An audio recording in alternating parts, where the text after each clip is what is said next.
Breaking news. Naku po, record-breaking ito. Nakakagulat. Pangulong Bongbong Marcos, viral ngayon dahil sa balitang ito. Paano ba naman kasi mga kababayan? First time ever in the Philippine history itong nangyari sa ilalim ng PBBM administration. Hindi sukat akalain na gagawin ito ni PBBM sa mismong mga lugar ng mga dating katunggali niya sa politika. Kaya naman usap-usapan ngayon na madami daw nag-iyakan kahapon sa pasabog na malala ni PBBM. Kaya naman mga kababayan, huwag na natin itong patagalin pa. Samahan niyo ko at sabay-sabay nating alamin ang mga maiinit na balita sa araw na ito.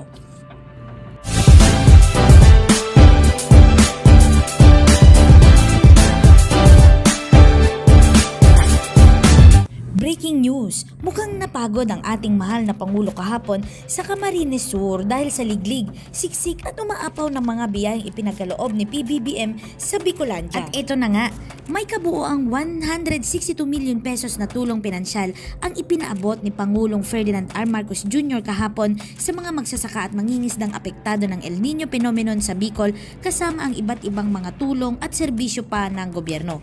Sa bilang, inabot ni Pangulong Marcos ang 10.28 million pesos na cash assistance sa Camarines Sur kay Governor Ricarte Padilla at 50 million pesos naman kay Camarines Sur Governor Luigi Villapuerte sa pamamahagi ng mga titulo ng lupa, support services at financial assistance sa Pili, Camarines Sur.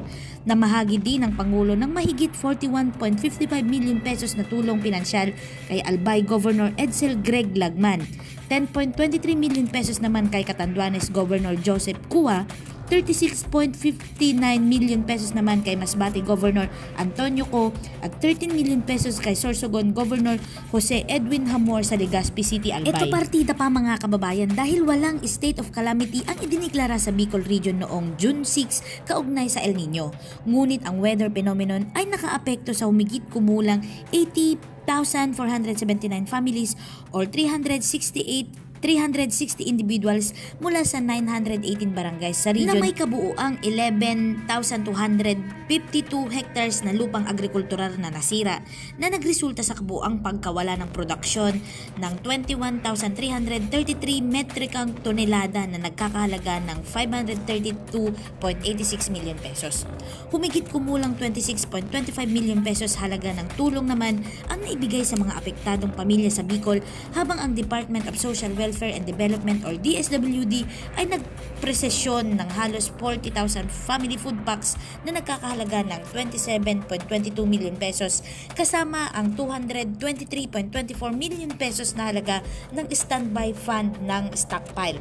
Nakakalula mga kababayan dahil pinangunahan din ni Pangulong Marcos ang pamamahagi ng 2,115 Certificate of Land Ownership Award at electronic titles sa 1,965 agrarian reform beneficiaries gayon din sa Bicol. Ito pa, namahagi din ng Pangulo ng 617 farm machineries and equipments na nagkakahalaga lang naman ng 20.66 million pesos sa agrarian reform beneficiaries habang 8 tinapos na farm to market roads project na nagkakahalaga ng 193 million pesos ang na-turn over sa iba't ibang local government units sa Camarines Sur. Sinabi din ni Pangulong Marcos na siyang proyekto ng farm to market roads na nagkakahalaga ng 675 million pesos ay nasa pipeline na. Nakakalula, grabe, ang daming proyekto.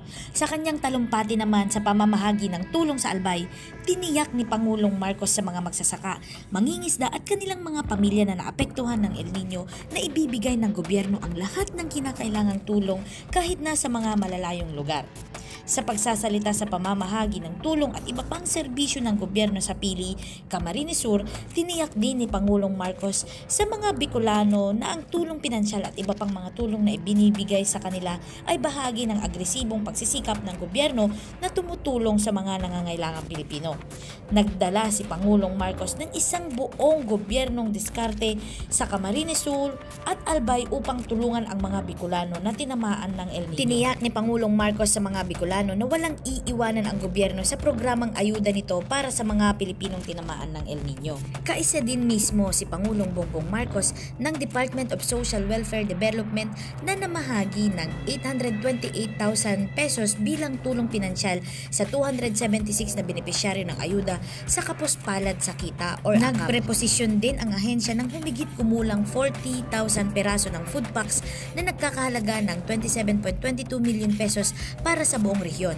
Sa kabilang banda, magbibigay din ang Department of Agriculture ng mga kagamitan sa bukid, mga punla sa palay at mais, traktora at tulong sa pautang sa ilalim ng agri-negosyo program nito.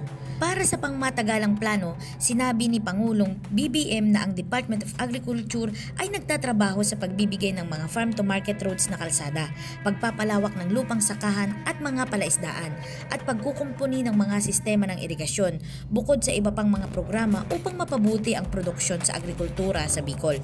Idinagdag niya na ang Department of Agriculture ay nagsusulong para sa paggamit ng science-based at climate resilience technologies sa pagsasaka at mga pagpapatayo ng mga agro-processing facilities sa strategic agriculture and fisheries development sa mga lugar. Samantala, namigay naman ang Bureau of Fisheries and Aquatic Resources ng 3 fiberglass reinforced plastic boats.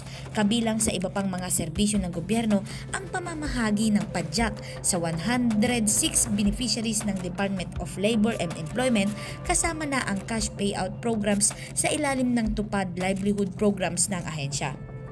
Tulong sa pamamahagi ng Certificate of Land Ownership Awards at e-title, sinabi ni Pangulong Marcos na umaasa siyang makatulong ito sa pagsasakatuparan ng mga pangarap ng mga tatanggap na magkaroon ng mga lupain at magdala ng mas marami pang pagkakataon para sa kanila. Tiniyak ni Pangulong Marcos sa kanila na walang patid na suporta ng gobyerno sa pamamagitan ng mga pagbibigay sa kanila ng 617 farm machineries and equipment na may tinatayang halagang 20.66 million pesos para matiyak na patuloy silang magbubungkal ng mga lupa.